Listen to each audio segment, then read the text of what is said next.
अस्सलाम वालेकुम। Urdu for case में आप सबका खैर मकदम है। आज का जो हमारा टॉपिक है वो है जदीद हिंदेरी ज़बानों का इर्तिका। कल हमने आफरनिशु के बारे में पढ़ा था। तो कल के जो पिछला वीडियो है उसमें हमने आफरनिशु के बारे में डिस्कस किया था। मुझे उम्मीद है कि आपको वो वीडियो पसंद आया होगा। तो इस वीडियो में हम जदीद हिंदेरी ज़बानों के बारे में पढ़ेंगे। ये जो स्टेज है मॉडर्न इंडो आर्यन स्टेज, ये हिंदेराई ज़बानों का लास्ट स्टेज है। ठीक है, दो स्टेजेस ऑलरेडी हमने पिछले वीडियोस में डिस्कस किए हैं। एक है कदीम हिंदेराई दौर और दूसरा है वस्ती हिंदेराई दौर। इसके बाद आता है जदीद हिंदेराई दौर। तो उसी के बारे में ये इस वीडियो में हम डिस्कस करेंगे। तो इस वीडियो का जो टॉपिक है वो है जदीद हिंदेराई ज़बानों का इर्तिका। तो जैसे कि आप जानते हैं कि 1000 साल ईस्वी तक पहुंचते पहुंचते आबरनिशों का खात्मा हो जाता है। इनकी जगह पूरे शुमाली हिंदुस्तान में मगरिब ता मशरिक बांध बांध की बोलियां और ज़बानें सर उठाने लगती है। जदीद हिंदेराई ज़बानों की इर्तिका की तारीख यहीं से शुरू होती है। इस ओहद में शुमाली हिंदुस्तान में मुसलमानों की आमद का सिलसिला भी शुरू होता है। मुसलमान एक कौम न थे, बल्कि इनमें तुर्क, ईरानी, अफगान शामिल थे।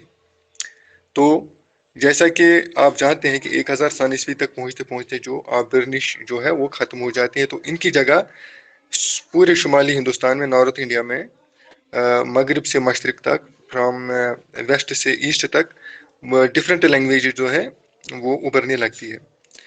तो जदीद हिंदेराई ज़बानों की इर्तिका की तारीख यहीं से शुरू होती है। दैट इज़ फ्राम 1000 AD, 1000 सन ईस्वी के बाद तो ये शुरू हो जाता है। इसी ओहद में शुमाली हिंदुस्तान में मुसलमानों की आमद का भी सिलसिला शुरू हो जाता है। मुस्लिम इन्वेजन्स जो है वो यहाँ पे आते हैं, सेटल हो जाते हैं। तो उनकी आमद का सिलसिला इसी ओहद से शुरू होता है। मुसलमान जो है वो एक कौम न थे, बल्कि इनमें यहाँ आने वाले मुसलमान तुर्क थे, कुछ ईरानी थे, कुछ अफगान थे। जिनकी अपनी अपनी ज़बानें थी। अरबी मुसलमानों की इन तीनों कौमों की मजहबी ज़बान थी। इन मुसलमानों ने यहाँ आकर न सिर्फ सुकूनत इख्तियार की, बल्कि इनमें से कुछ लोगों ने हुकूमत की बागडोर भी संभाली। पहले इनका तसल्लुत पंजाब पर कायम हुआ, फिर ये लोग आगे बढ़ते हुए दिल्ली तक पहुँच गए और 1913 में दिल्ली को फतह करके वहाँ अपनी बाकायदा हुकूमत कायम कर ली। इसी सियासी तब्दीली के दूररस नताइज मुरतब हुए और शुमाली हिंदुस्तान में समाजी, तहजीबी व सकाफती नेज़ लिसानी सतह पर तेजी के साथ तब्दीलियाँ रूनुमा होने लगी। सुनीति कुमार चटर्जी का ख्याल है कि अगर मुसलमान हिंदुस्तान में न आए होते तो जदीद हिंदेरी ज़बानों के अदबी आगाज़ व इर्तिका में 2-1 सदी की ज़रूर ताख़ीर हो जाती। तमाम जदीद हिंदेरी ज़बानें और बोलियाँ किसी न किसी आबरनिश से पैदा हुई है। इसीलिए इनके न सिर्फ अलग इलाके मुतय्यन हैं, बल्कि इलाकाई लिसानी खुसूसियात भी इनमें अब तक पाई जाती है।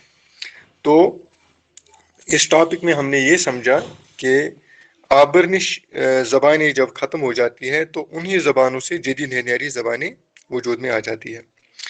तो इन जदीद हिंदेरी ज़बानों के इर्तिका में मुसलमानों का भी कंट्रीब्यूशन है।